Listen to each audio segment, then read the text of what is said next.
మన తండ్రి కుమార పరిశుద్ధాత్మ దేవునికి వందనాలు స్తోత్రాలు చెల్లించుకుంటూ, ప్రియమైన దేవుని బిడ్డలారా, ఈ ఉదయకాలంలో దేవుడు మనల్ని ఈ విధముగా ఆయన కృపలో కాపాడుతున్నందుకు వందనాలు స్తోత్రాలు చెల్లించుకుంటున్నాము. ఈ అనుదిన వాక్య ధ్యానాలను మీరు చూడండి. మేమెంతో శ్రమతోటి వీటిని సిద్ధపరచుకుంటున్నాము, ప్రసారం చేస్తున్నాము. మీరు చూడండి, దేవుని చేత ఆశీర్వదింపబడండి. మీరు చూస్తేనే మాకు ప్రోత్సాహం ఉంటుంది, ఈ ఛానల్ వృద్ధిలోనికి వస్తుంది. కనుక దయచేసి మా మనవులను ఆలకించి చూడండి, దేవుని వాక్యం చేత బలపరచబడండి, దేవుని దీవెనలు పొందండి. మీరు చూచి దేవునిలో ఆశీర్వదించబడినప్పుడు మేము కూడా సంతోషించి మీ కొరకు ప్రార్థనలు చేస్తున్నాము. దేవుడు మనందరినీ దీవించునుగాక. ఇక్కడ మనము వాక్యాన్ని ధ్యానించుకోబోయే ముందుగా మనము ఏ పని చేస్తామో ఆ ప్రయత్నములన్నిటిలోనూ మనం సఫలం కావాలి అంటే, మనము జయమొందాలి అంటే, మనము దేవుని చేత ఆశీర్వదింపబడితేనే కానీ ఏ కార్యాలైనను మనకి సఫలమవుతాయి, ఏ పనులైనను మనము జయకరముగా జరిగించుకోగలుగుతాము. దేవుని కృప మనతో ఉంటేనే ఆ అంశాలన్నీ మన ఎడల నెరవేరుతాయి. ఏ అంశాలు అంటే, మనం ఏ చేపట్టామో, ఏ కార్యాలు చేపట్టబోతున్నామో, ఏ పనులు చేపట్టబోతున్నామో, దేని ఉద్దేశించి మనము ముందుకు వెళ్ళబోతున్నామో ఆ కార్యాలన్నీ దేవుడు నెరవేర్చాలి అంటే మనము దేవునిలో జీవించాలి, మనము దేవుని యందు హత్తుకొని ఉండాలి, దేవుని మీద ఆధారపడి ముందుకు వెళ్ళాలి.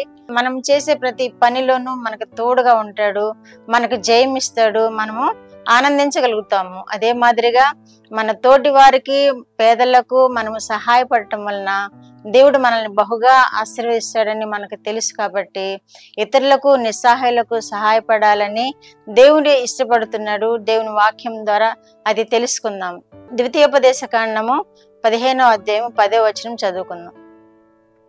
నీ దేవుడైన యెహోవా నీ కార్యములన్నిటిలోనూ, నీవు చేయు ప్రయత్నములన్నిటిలోనూ నిన్ను ఆశీర్వదించును. బీదలు దేశంలో ఉండక మానరు. అందుచేత నేను నీ దేశంలోనున్న నీ సహోదరులకు, దీనులకును, బీదలకును అవశ్యముగా నీ చెయ్యి చాపవలనని నీకు ఆజ్ఞాపించుచున్నాను. ముందుగా మనము దేవుని చేత ఆశీర్వదింపబడాలి అంటే, దేవుని చేత దీవింపబడాలి అంటే ఆయన మీద ఆనుకోవాలి.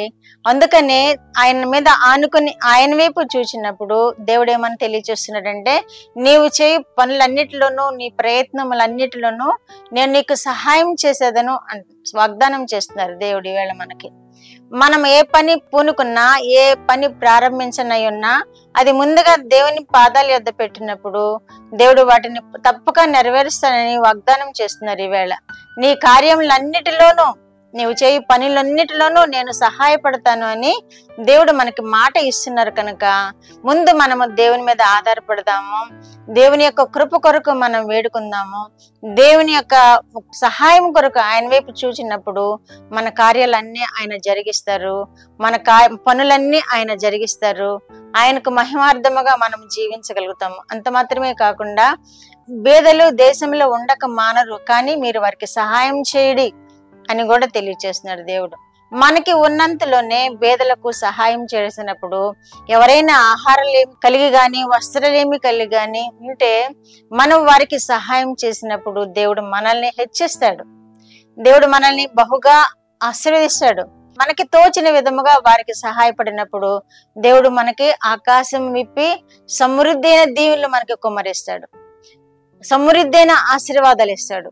మనం ఇతరులకు చేయి చాపినప్పుడు మన చేయి దేవుడు అందుకుంటాడు, మన చేతులు నింపుతాడు ఆయన, మన నిధులను నింపుతాడు ఆయన, మనకి సమృద్ధి అయిన దీవెనలు కలుగు చేస్తాడు. కాబట్టి మనము దేవుని వైపు చూద్దాము, మన కార్యాలు ఆయనకు అప్పచెప్పుకుందాము, ఆయనను ముందు పెట్టుకుందాము. ఆయన మనల్ని నడిపిస్తాడు, మన కార్యాలు నెరవేరుస్తారు, మనం చేపట్టిన పనులన్నీ ఆయన జరిగిస్తారు.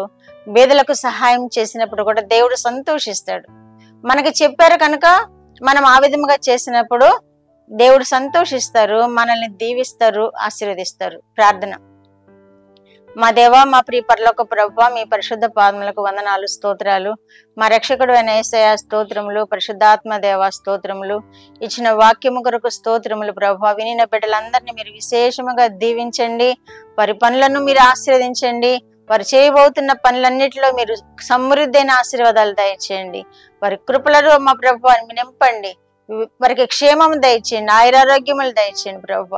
మీ వైపు చూచు ప్రతి వారితో నాయన మీరు సమృద్ధైన దీవెనలు ఇచ్చి కాపాడండి ప్రభు. మీకు వందనాలు, స్తోత్రాలు ప్రభు.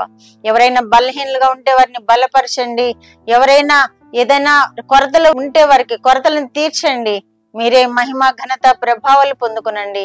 ప్రార్థన కూరిన బిడ్డల ఎడల మీరు అద్భుత కార్యములు జరిగించి మీరు మహిమ పొందమని యేసుక్రీస్తు వారి పేరిట ఈ మనవులో మీ పాదముల యొద్ద వేడుకుంటున్నాను పరమ తండ్రి. ఆమేన్.